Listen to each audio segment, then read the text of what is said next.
Hello and welcome to the channel. Let's talk about diseases today.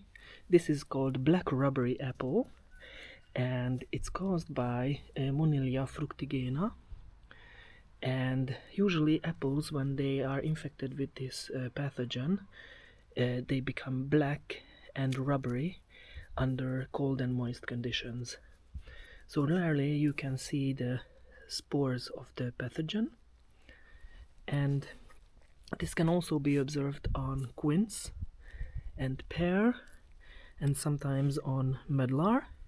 And you can see that when there's a healthy apple near a sick one, the disease just can grow into the healthy one.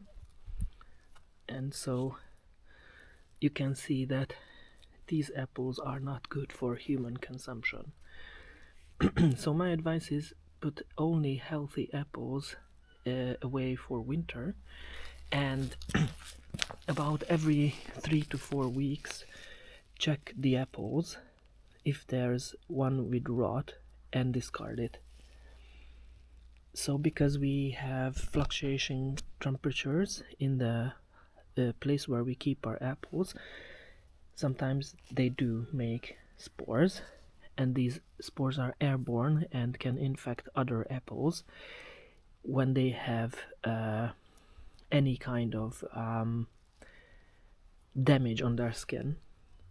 So this one was a healthy one and it was sitting on top of the sick one, and you can see without any skin damage it just grows in the healthy one.